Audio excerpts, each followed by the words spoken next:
ये तुम्हारे नाना जी के दोस्त है? हाँ।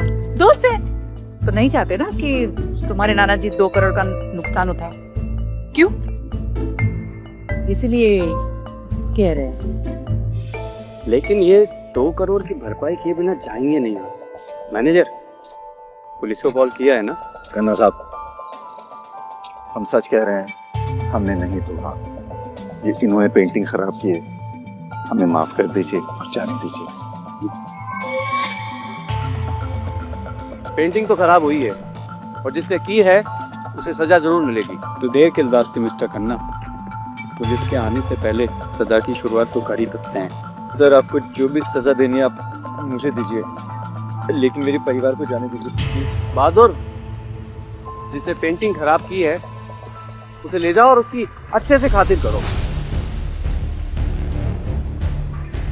जानते हो ना मैं किसके बारे में बात कर रहा हूँ?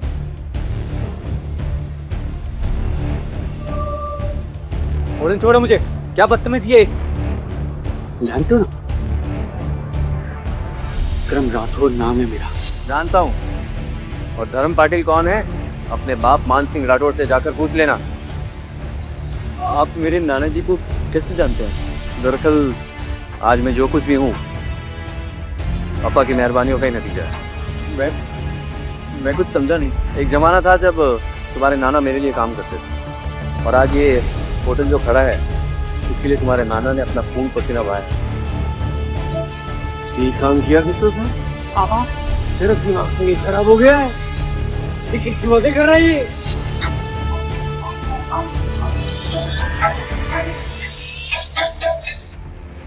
क्या हो रहा है?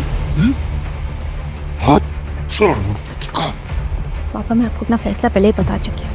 अंकल, आपने वादा किया था कि आप हम दोनों के बीच में आएंगे। वादा तब तक था जब तक मेरी 100 करोड़ की डील नहीं आती। तेरे चक्कर में पंकज ने मेरा कॉन्ट्रैक्ट कैंसिल कर दिया।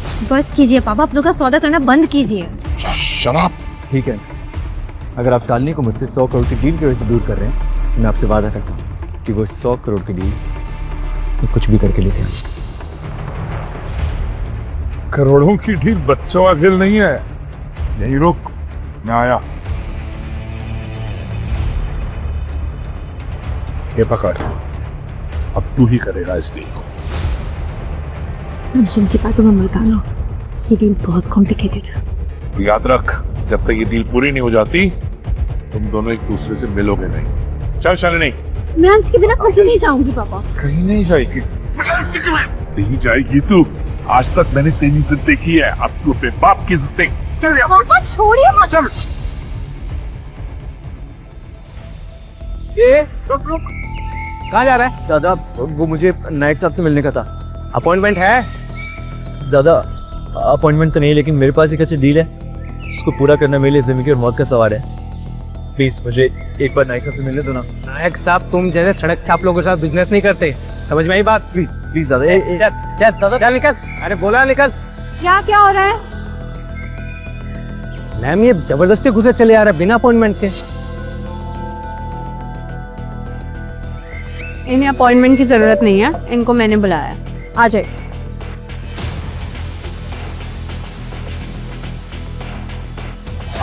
क्या हुआ? रुको।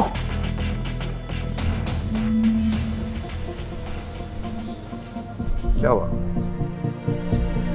ऐसे लगा जैसे मेरा अंश कहीं कहीं है। वह मैं तुम्हारा। तुम जानती हो कि अंश इस वक्त यहाँ नहीं हो सकता। ये सब मत सोचो मिसेस, डील पर ध्यान दो। ओके?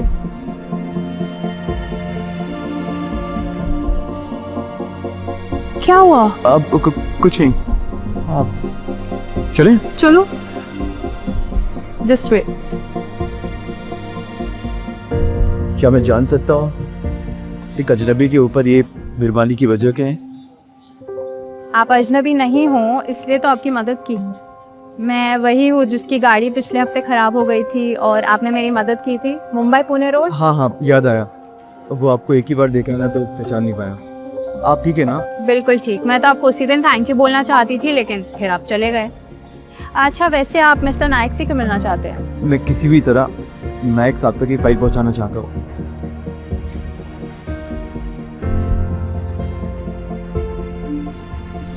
क्या हुआ, पीछे क्यों देख रहे हो? मुझे ऐसा लगा कि अंशु ने मुझे आवाज दी। लगता है बेटे को पाने की खुशी में मैं भी थोड़ा पागल हो चुका हूं। सके कब चले? इसी रास्ते से रोज मिस्टर एंड मिसेस नायक निकलते हैं। अब वो तुम्हें मिलते हैं या नहीं, ये तुम्हारी किस्मत। थैंक यू, मेरे लिए यही बहुत है। डैड, आज क्या यहाँ कोई भंडारा है?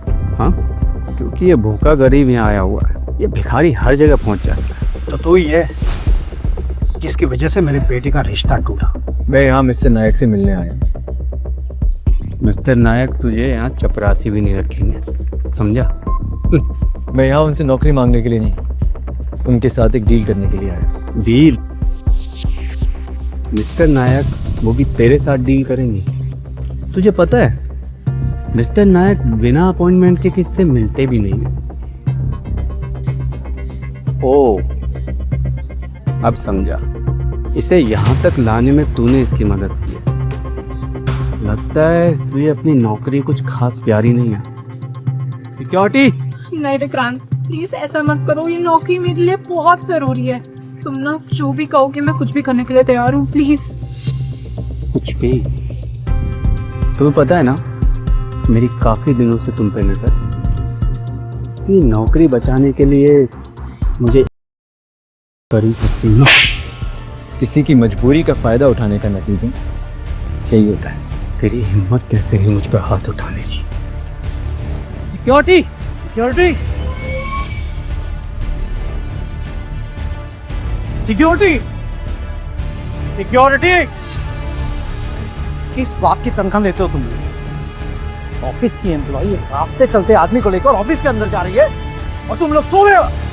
नहीं नहीं, इस आदमी ने मेरे बेटे पर हाथ नहीं उठाया। बिना एंट्री अंदर कैसे आ गए तुम? चलो निकलो, सब बाहर निकलो। मुझे नायक साहब से बाहर निकलो। सर, एक आदमी सिक्योरिटी वालों से लड़ रहा है, कहता है आपसे मिले बिना जाएगा नहीं।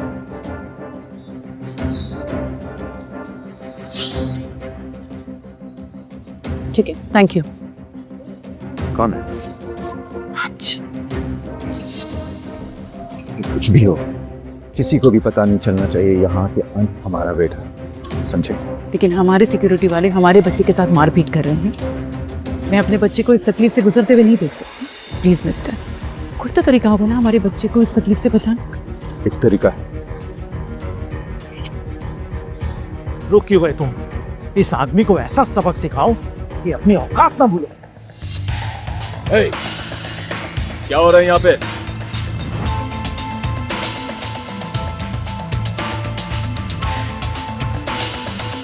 सर, ये आदमी हमारी बिल्डिंग में जबरदस्ती घुसा है और आप मजाक कर रहे हैं। हमारी बिल्डिंग? पहली बात कि ये हमारी बिल्डिंग नहीं है, मेरी बिल्डिंग। और दूसरी बात, मुझसे कौन मिल सकता है कौन नहीं मिल सकता है, who are you to decide that? बेटा फाइल।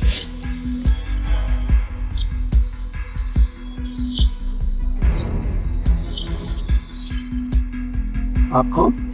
कमाल है, जिससे मिलने आया हो उसी को नहीं पहचानते। वैसे तुम्हारा प्रपोजल बुरा नहीं है, आओ बैठ करके बात करते हैं। जी सर, मैं sure sure, come with me. क्या बात है, नीचे लड़ना काफी नहीं था जो यहां तुम दोनों एक ही कॉन्ट्रैक्ट के लिए लड़ रहे हो? खैर, ये डील किसे मिलती है ये तुम लोगों की काबिलियत डिसाइड करेगी। आप सारे नंबर देख ही चुके हैं मिस्टर नायक। धारावी रीडेवलपमेंट के प्लान में 31% का प्रॉफिट पक्का है।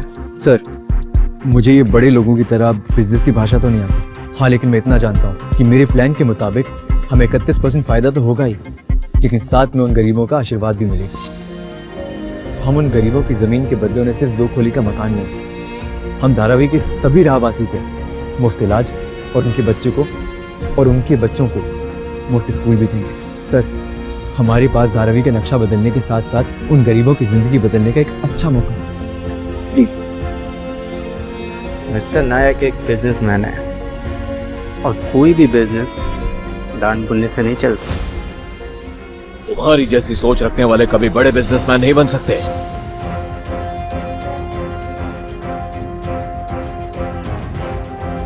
ऐसी और भी कहानियां सुनने के लिए डिस्क्रिप्शन में दी गई लिंक से डाउनलोड करें पॉकेट FM ऐप।